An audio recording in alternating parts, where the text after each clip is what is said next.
Yes,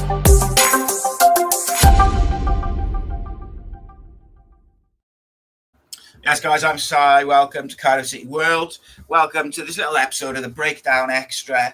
And I'm joined by a guest, a familiar face to many, I'm sure. He's Mr. Author, Cardiff City fan, Mr. Tony Rivers. How are you, mate? Good morning, Simon. Good. You okay? Yeah, looking forward to having a chat, mate. We haven't done one online for a while. Last couple of ones we've done in person. But the Bluebirds. It's been a year or two now, hasn't it? But nice to be back. Like I said, we should do it more often, especially now there's a little bit of a feel-good factor on the club because it's been pretty toxic up until Christmas, suddenly, you know. Been a bit of a brutal season, wasn't it? Like even last summer, coming off Bullett's first season was a bit like there was quite a bit of negativity about, wasn't there? And then the transfer window, I still stand by. I thought we had a fairly decent transfer window. It's just Kanga didn't work out really. But there was a portion of the fans who were already kind of weren't happy with the style of football that Bullock was playing, which I understand. But that was there, wasn't it? And then we started so badly, and it kind of just got worse and worse. And then Rhys came in and was, like a breath of fresh air. And then it just fell off a cliff again, didn't it, for a few games, really coming into Christmas and over Christmas. But definitely, it was it was a tough time. It was a tough time, but then I think when they to be a little bit of a happy coincidence when Richard Shaw's come in. It was around Oxford, wasn't it? And I was at Oxford, and it was the most toxic I've seen in away end for many a year. And the club probably needed a heart-to-heart then to say, look, this is unacceptable. But then whoever decided then to whoever made the decision in the dressing room to put Callum Chambers a little bit further up the pitch, deserves an award because, since then, 8 unbeaten, and he's been a revelation in that new role, hasn't he? Long may it continue. I know he turned 30 the other day, but I think we've still got him on a contract till 2027. So, we've touch wood, we've got a nice couple of years left in his engine room for us. Yeah, and I think the interesting thing with it is after that Oxford game, I know that there was some choice words, obviously from the fans after the game. Fans rightly weren't happy, but also I know that there was some words within the dressing room, shall we say, during that period as well. So I think what you have to do in that situation is you've got to be honest, and you've got to hold your hands up and be accountable. And I think I'd like to think, at least from the outside, that it looks like whatever was said around that game has made a difference. Because there's been a few, mistakes and late goals and things like that. But I think the attitude and the work rate and things like that have vastly improved. I'm trying to think if there's been a game since that Oxford game where we've been like genuinely poor in that aspect, like in work rate and attitude. Not saying we've been amazing every game, but like in probably the first half hour at Millwall, it was that was similar. Yeah, that was very similar. He was forced into 4 changes. He obviously rotated Kia and Ashford as well. I think when you change half a team, it takes a bit of time to get going as well. I think the frustrating thing is that Millwall, I don't think are very good, are they? And I think if we hadn't gone I did cite it before. It was like after the Lord Mayor show, after the derby, Swansea did it for years. It's been quite funny watching them after they've exerted so much energy into beating us. Then they've imploded then. And I was just hoping we weren't we weren't going to do the same thing, keep all our thoughts on the derby, but as we know, it's worth more to them to beat us than the other way around, type of thing. So it was nice that we kept it professional, and we got our just rewards in the end at Millwall. Always a very tough place to go. We haven't got a fantastic record down there. Historically, but it was nice to come away with something, and especially the new kid getting the equaliser, and the commentary from Cardiff City was fantastic when he scored. The guy nearly lost his voice when that equaliser went in, and it was. The old club seems to be coming together. Yeah, the players, the staff, with Shaw and Rhys and Dan Pearce and all the other staff they got involved, and they, obviously they need all the support they can get from boardroom level. But it seems that hopefully things are.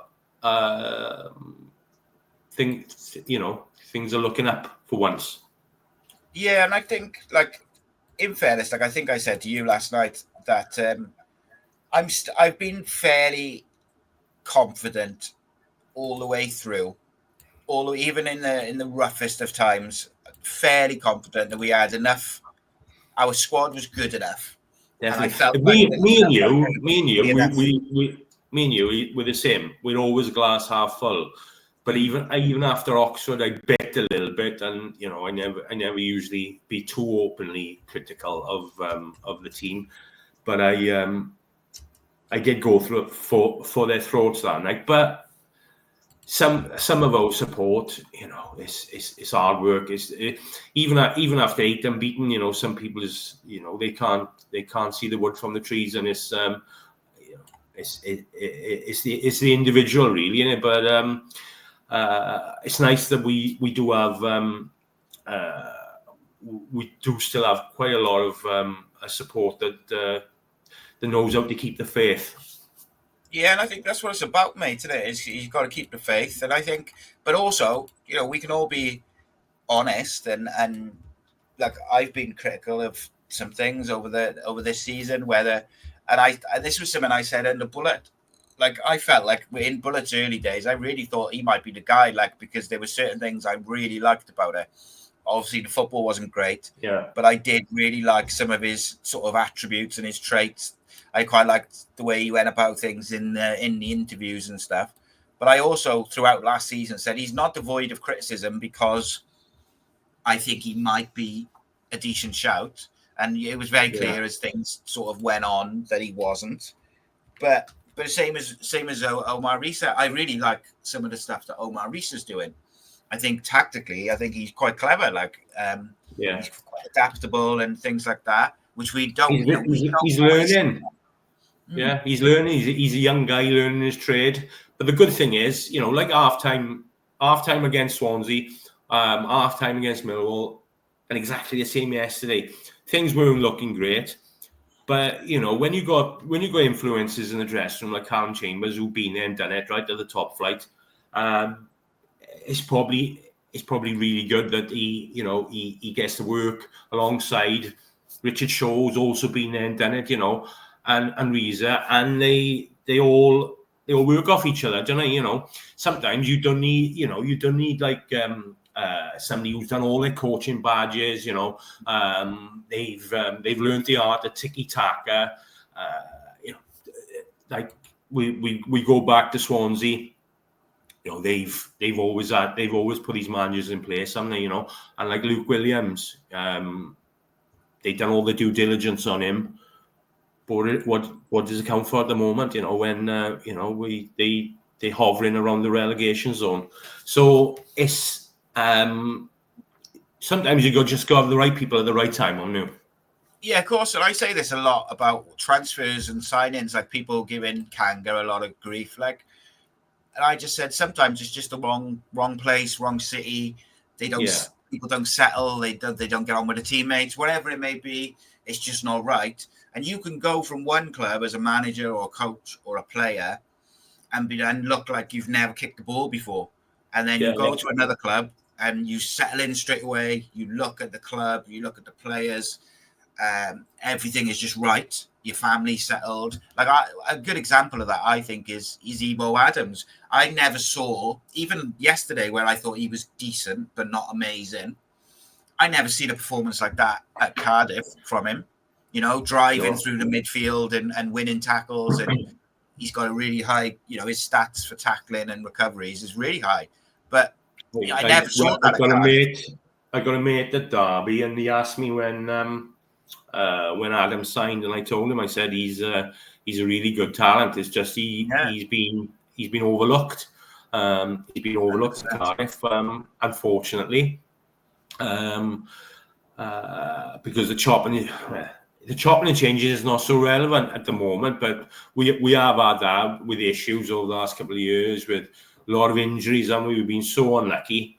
And yeah, it's just a shame Adams wasn't given that little bit of extra run in the side. But then, in fairness, I suppose when he did play, he never put in like a cameo or a performance where you thought, hang on a minute, he looks decent, like, you know, he should be playing, sort of thing. You get little glimpses. But then I did an interview with the BBC on when he moved there. They asked me about him, and I said, if you play him as an out-and-out holding midfielder, I think he'll be excellent in League One.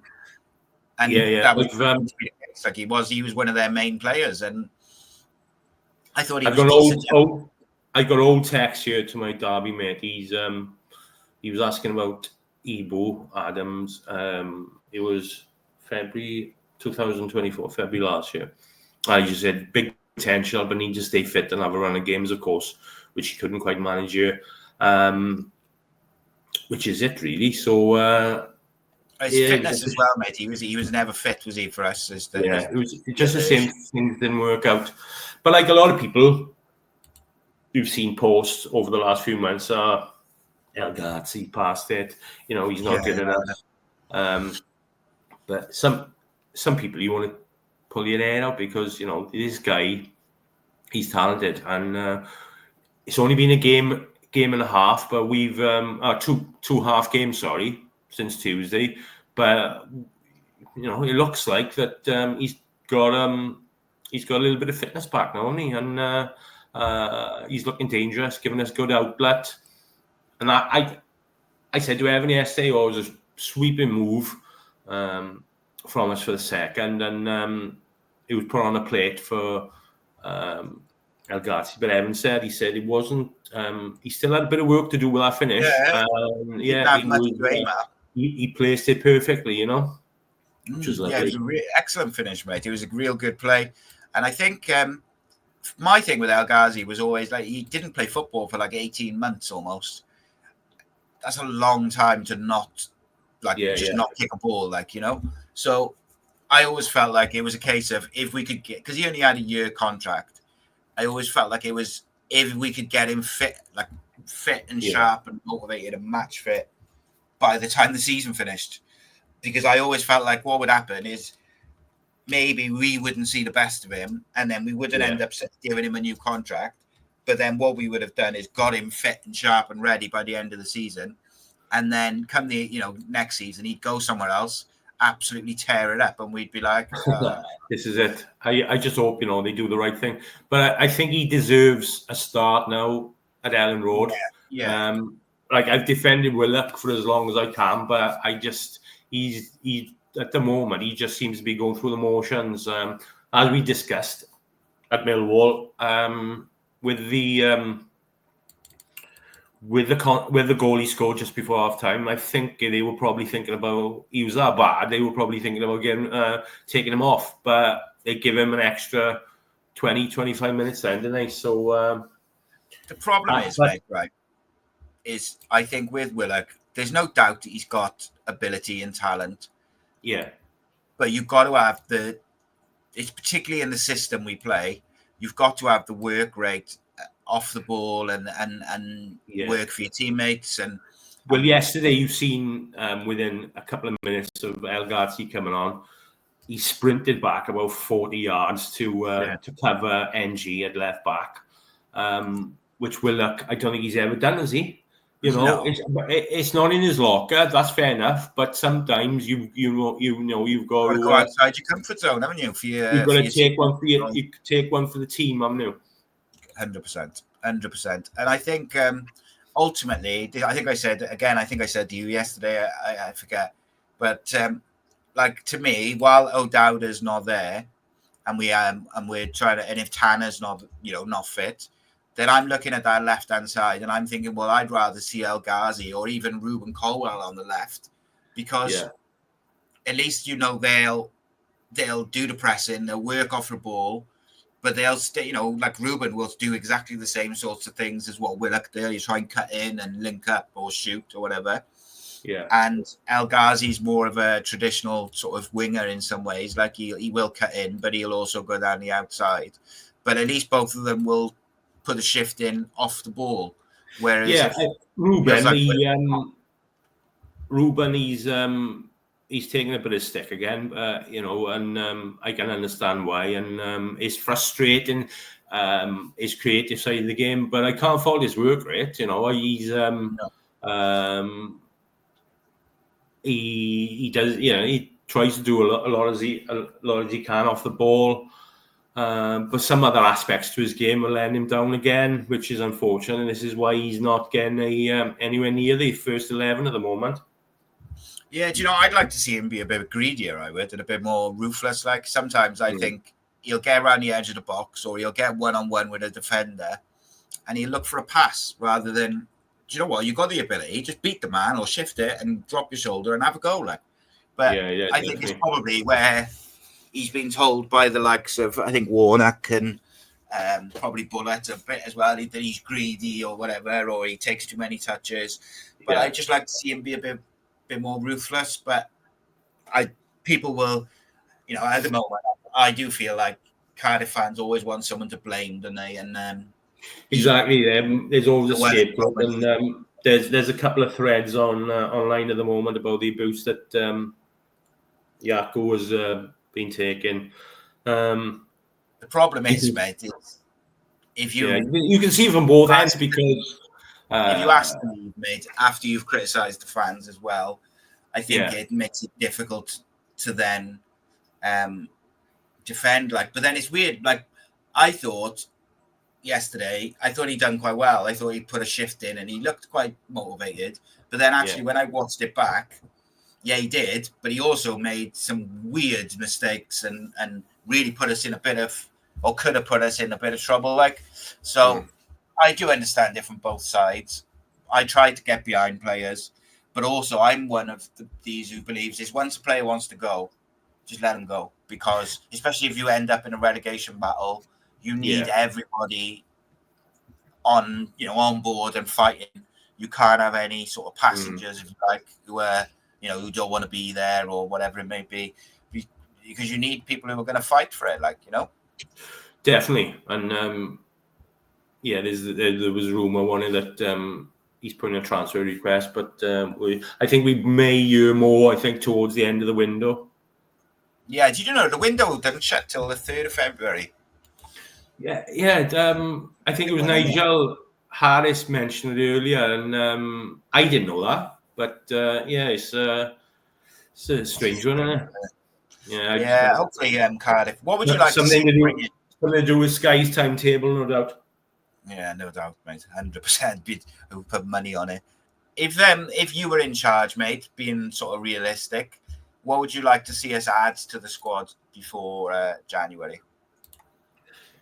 It's interesting this rumor now about the Norwegian kid from Ajax, because for somebody, was it 18 months ago, 2 years ago, was bought for 8 million. Yeah, he must have something about him, and. I didn't think we'd been in the market for something so somebody so rated, but it's nice when we are. But going back to your question, sorry, I think we need to strengthen with our front three. Obviously, people are crying out for pace, aren't they? Yeah. Tanner Tana's got pace, but I think we could, we could strengthen in them areas. But what do you think of Sign? Because now we, it wasn't that long ago we were crying out for an out-and-out centre forward in the 3, but now we've got 2. So it's it's going to be difficult for Rhys to get the right blend up there, because Salek and a few people are saying, on the strength of the last week, he probably deserves a start. So it's in an old 4-4-2, in an old Dave Jones style, 15, 20 years ago, whenever it was, they would have worked hand in hand together, wouldn't they? But now as a 3, it's going to be a little more difficult. But I spoke to Evan about it yesterday, and he said Robertson, obviously, where he dropped back yesterday. But for a guy who's on fire at the moment, his goal yesterday was a typical Poachers. Ian Rush, it's 6-yard box, which we've been crying out for. Why do we have to need to ask him to drop back? You know what I mean? It's a nice position to be in, I'm sure, but a difficult one. Yeah, I had a chat with someone the other day, actually, because we press in a 4-4-2. So when we lose the ball, we go into a 4-4-2. So it wouldn't be that different to play a 4-4-2, really. But equally, I was watching Dennis Irwin's podcast on the Overlap the other day, and he was talking about how, back in the day, when it was 4-4-2, if the left back pushed up, the right back stayed. If the right back pushed up, the left back stayed. You had 2 central midfielders. You didn't have holding midfielders and attacking midfielders. You just had 2 midfielders. If one went, the other stayed. If one stayed, the other went. It was as simple as that. It was about partnerships and teamwork. And I think you look at it and you think, well, you could put sort of Siopis and Robertson, or Chambers and Robertson as a 2. You could have Robinson and Salic up front. You could have Tanner on the left, Ashford on the right. Both of them do enough going forward and enough going back to give you options. And then you've got El Ghazi and people, and Ruben and people like that, if you want to change it up. It'll be interesting. Whereas we were looking a bit threadbare, we look like we got too many now. At the moment, it's we spoiled for choice, and we got Isaac coming back soon, hopefully. But it's I think he's possibly going out on loan, is he? Yeah, I imagine he'll go out on loan now. But we seem pretty equipped in every position. But what would you suggest? What would you like to come in January? If I'm honest, it kind of depends on who they're going to move out, because. Oh, sorry, can I stop you? I just realised the Ajax shirt. Is it a little nod of towards a new signing, or? It's a limited edition Bob Marley one, mate. It is. Nice. I think they did it for some sort of charity. I forget what it was now, but it's got graffiti all over it. And, I remember. It's I think he'd be an excellent signing, and the youngsters tell me that on Football Manager, which is of course, so stat orientated and very, very real to life. He's a proper wonder kid. This boy, he's a proper player.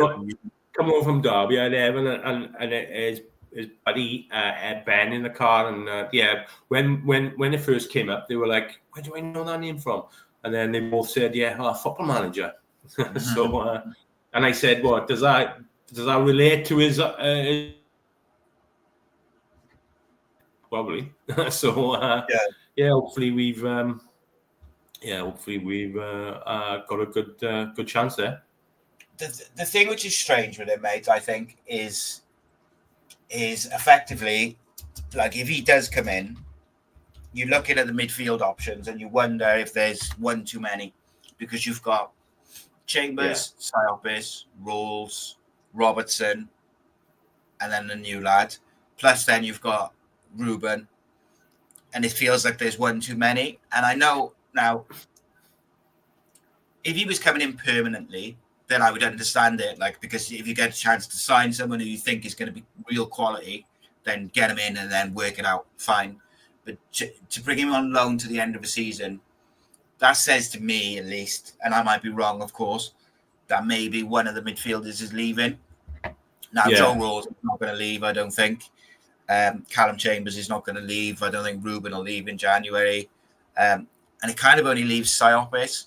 And obviously, he's been out of the squad a bit recently. Yeah. I don't think we should sell him. But I know when Bullock was sacked, that was the rumour when it like straight away that Siopis was kind of one of the ones who was going to go. Would you be disappointed if we did sell Siopis in the January window? Yeah, I've always liked him. He went through a really bad patch, didn't he? But he's come back with aplomb in this new look midfield. Yeah, I would be. Yeah, I would be disappointed, but not as long as we get a nice replacement in like this kid. I can't even pronounce his name from Norway, but same goes for Ollie Tan. I think I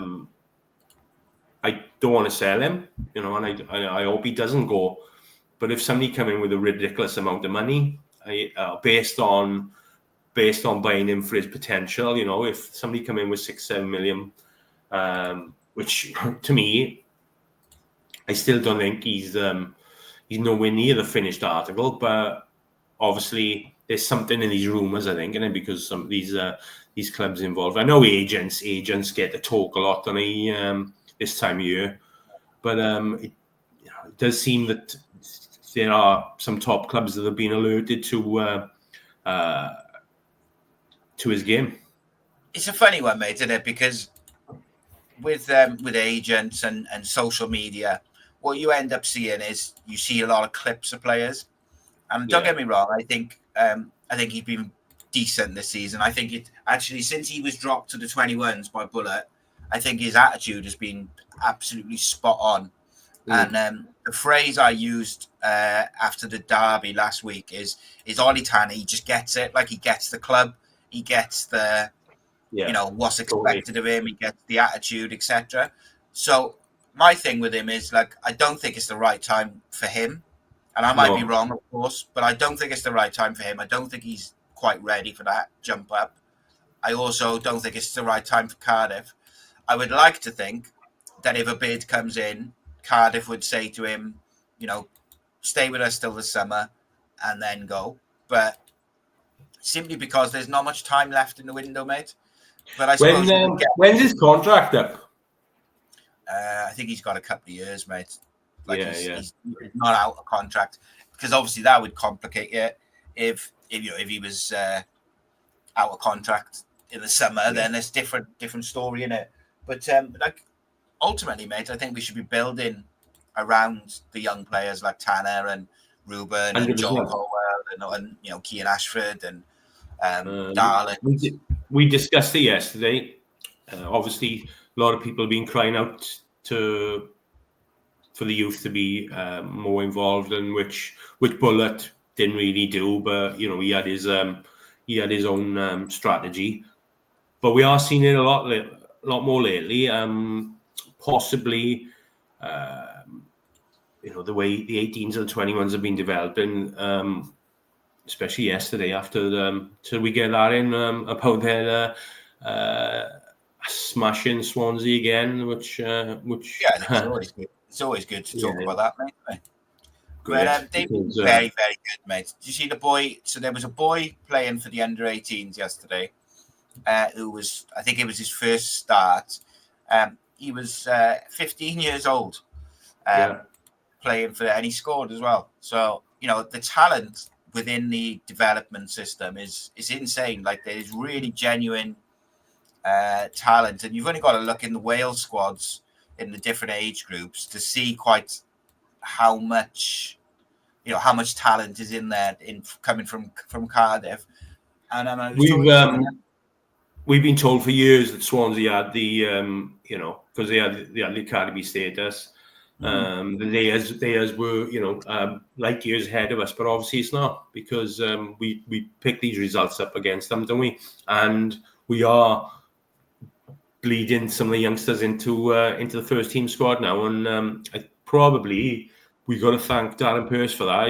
He took a lot of stick, didn't he, off certain quarters, but I think he's doing a good job now amongst the backroom staff, and he's probably helped introduce some of the boys he's worked with the last few years. Yeah, I mean, you think it can only make it a smoother process, can you? Because he's been working with them, and yeah, I think he deserves a load of credit, mate. Simply because, like, you look at where the 23s, the 18s, etc. are. Like, he's had a big part in that, along with Gavin Chesterfield and a few others. But they're pushing now for first team football. He's been a big part of that. Yeah, but it's good to see. Do you not think, though, one of the criticism I think you can level at Cardiff since Ramsey left for Arsenal, really, is been dripping them in and getting them from the academy or the 21s into the first team. Like, there hasn't been a lot of Joel Bagan.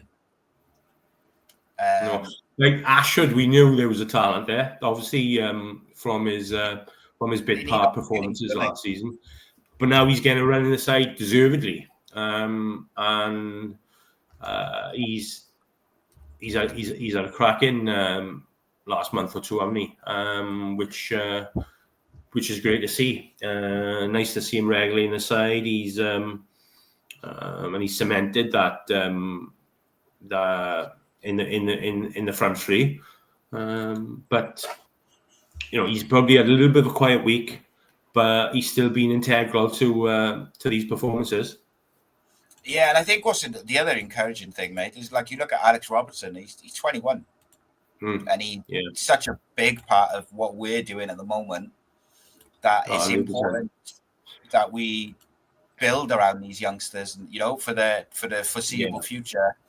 And we have got a unique opportunity. I know people don't want to have this conversation about some players, which is fine. Everyone's got players that they like or they prefer, but we got this unique situation where we've got 13 players out of contract, but at the same time we've got a big chunk of 18 to 21-year-olds coming through in the the development system, if you like. Yeah. So it's like we have to make the most of that, because you don't get that opportunity much, because usually you've got to try and sell players, which adds its own complications, doesn't it? And I think it is difficult, because there's some big names in those contracts which are expiring, mate. And there's some big players who are part of the team. You see some of the names that are currently in the 21s, like Tools from Merthyr, who's had a couple of appearances, but to get a little bit of experience. We got Reindorf, who's you could tell that night he came on. Bristol Rovers won in the League Cup. How well he did. There's a player there, but he's raw. Obviously, we've seen that. Then we've seen that some of the other times he just hasn't worked out for him. But he needs to go out on loan, which looks that way. League One, get experience, and then hopefully he'll get quite a few games under his belt. Come back in the summer then, and he could be, like you said, he could be one of these 21s who are forcing their way into the squad. 100%, mate. I mean, like Joe Colwell, you look at how well he's done on loan. I think people at the club and fans are certainly getting excited by it. But, I think people are expecting him to be in the first team next year, and it'll be interesting what they decide to do with him. But there's definitely talent there, and there's definitely something within it, within him. Yeah, I think some Exeter fans. I think some Exeter fans already saying, he's a talent. Yeah, and I know the club. Even before this season, the club think highly of him and rate him. But you just never quite know with young players how they're going to develop in that final jump from kids football unit or like development football to men's football. So it is always, it's never like just a linear transition. Some players take to men's football and do well. Some players will go on and do even better, and some players maybe plateau a little bit. It's just the nature of the beast. Everyone's different. Talk to me a little bit about yesterday's game, though, Tone. Obviously, Cardiff versus Derby. Let's finish up on that. I probably a bit naive thinking, that after last Saturday and nicking a point in Millwall, I thought we could really kick on yesterday, but that first 45 minutes wasn't pretty, was it? But Derby, Derby came to fight because they're in a massive relegation battle themselves now, aren't they? Yeah, of course they're struggling, and teams won they made it difficult for us, even though I think they've lost about 5 or 6 on the bounce, haven't they? But it didn't look like that yesterday, and they were definitely the better team in the first half, and they probably deserved to go in at half-time 1-0 up, and it was nice that we could get in and regroup like we done against Swansea last week when, for 35 minutes they dominated the ball, same as Millwall. And, credit to Rhys and his staff. And like I said, one or two of the influential players like Chambers probably they can. I think it was Tom Ramsett who took the presser last week, wasn't it? And he pointed that out. He said half-time when the players came in. Evan pointed out to me, funny enough, with the 5 minutes, that 5-minute spell we had the end of the first half against Swansea and half-time, it was like we were confident. Never really confident against that lot, but it was like, right, we got the momentum here. We've started pressing, we pushed Swansea back a little bit, and let's kick on in the second half. And that's what Tom Ramsett said about his press at half time, and it's good because they can identify before. We've gone through so many months, haven't we, and years really of poor home performances when nothing has changed after they come out in the second half. But we've noticed now that there has been a bit of an upturn, haven't they? And which is really positive. Like a lot of people are still moaning. A lot of people are still complaining about the fact that we didn't turn up in the first half. But the glass half empty brigade are always going to be. But I was confident half time, even though it was poor. I was confident that we would come out, and we did, and it was nice. And we had a spell, 4 minutes or something, 5 minutes, where we scored 2 good goals, but also enough opportunities to bury the game, and we didn't. It was, and then it was a bit nervy then going. What was it, going into 98 minutes? And Derby kept trying to trying to get at Perry NG, didn't they? But he held firm. I give him his dues at left back. He worked hard, and it worked out fine for us in the end. Yeah, I thought we had a good little spell just after half time for about 15-20 minutes. And there's an illness going through the squad as well, which has been kind of working his way around. I think Bagan had it now, and Robertson. I thought Robertson looked like he was still probably struggling with it a little, like the after effects of it and stuff. But they did enough. Like you said, we could have been 4 up at one point, I think, and probably should have been. So you just got to take. In the past that wasn't the type of game. Here we go again. But it never materialised, and we did enough. We did enough to get the 3 points, and long may it continue. Indeed, but it was vital, wasn't it? If we couldn't get a result yesterday, all the hard work from from the last 2 games, it would have amounted to nothing. But things are looking okay at the moment, Simon. Yeah, I think ultimately, mate, you'd have taken 7 points from these 3 games if you'd asked before that. Yeah, I can't remember the last time we had a streak like that, but it's. I mean, I think the only maybe potential frustrating thing is that the Millwall game, you feel like if we'd been at it in the first half, we probably would have comfortably beat them because I didn't think they were very good at all. No. And then you get 9 points, but let's not be greedy. We didn't lose. We beat the Jacks. We've won our home. And the other thing, mate, is 1-2 home games on a bounce. Hopefully that will help. 100%. Bring the crowds back as well. Like, the crowd was better again yesterday. It was more than I thought it was going to be. So that's again is a bonus, Yeah, that was good. I was hoping for 20 plus, but and the car parks and the traffic, it seemed like it was a lot more than 20,000. But it was a decent crowd and a good atmosphere. I was in the Canton, and they always fair play. They always stick with the side in there, and the Ninian stand looked quite full. Bar a few empty seats, but it's still a decent crowd. I think now, obviously, whatever happens next Saturday against Leeds, we've got Bristol City then, haven't we? Yeah. So we got the cup game in between as well. And then we got Bristol City home, which usually attracts a nice gate anyway, doesn't it? So hopefully things are looking up on and off the pitch. Hopefully. 2 quick questions then, Tom. What do you think the score will be versus Leeds? And where do you think Cardiff City will finish this year? Okay. Leeds. I wasn't going to go, but after the last week we've had, I thought, right. I said to Evan, we can't miss this one, because if we turn up there, we'll be gutted if we miss this. So yeah, we're going to book on, and I do think we can cause problems up there.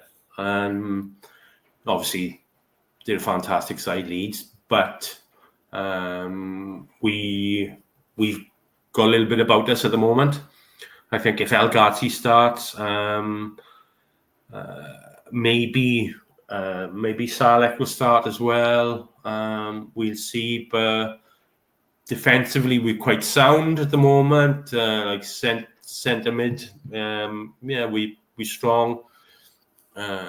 Full-back areas, and I think as Evan was telling me, he said we'll go with a low block, and we'll just defend our area, frustrate Leeds, frustrate them, and hopefully we can get something. Like last season, I'd go for a point. We'll 2-2. Yeah, nice. Yeah, I said to you and Evan last night, I think I wouldn't be surprised if we flip back to that 3-4-2-1 sort of thing, sit in a 5 and try and hit them on the break. I think there's a lot of sense in that. But where do you think we'll finish this year, mate? Do you think it's going to be like a relegation battle, like a traditional relegation battle, or do you think we'll make it to the mid? I'm hoping we'll be safe by the time we go to Norwich. That would be nice, but let's see how this next month. Some people are saying, like, if we win our own games, we'll be okay. But and the good thing is, even though we've still got to play some of the top sides away from home, we've got a nice bunch of home games against sides in the bottom half, which hopefully it'll we can make the most of. Yeah, they're vital, and they, of course. But it's nice we got a little bit of breathing space. And somebody said now online earlier, we got a free hit at Ellen Road now, haven't we? So whatever happens elsewhere, we'll still be outside of outside the bottom 3. But going back to your question, I think we'd probably finish about 14th, 15th. Yeah. Nice. You might not be the only Rivers that we see on the channel this week, but we'll see about that and see how it develops and stuff like that. But thank you for joining me, mate. Appreciate you as always. It's always good to chat to you, mate. And I'm sure we'll have a chat soon.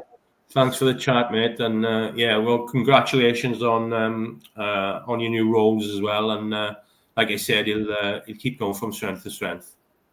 Oh, I hope so, mate. Got some really, really interesting guests for the first radio show on Wednesday as well. Some big ones. So I'm looking forward to that. Start with a bang, mate, innit? I look forward to listening to it. Top man. Cheers, Tom. Thanks, guys, Tom. please make sure you like, subscribe, all that good stuff. And we'll see you for the next episode.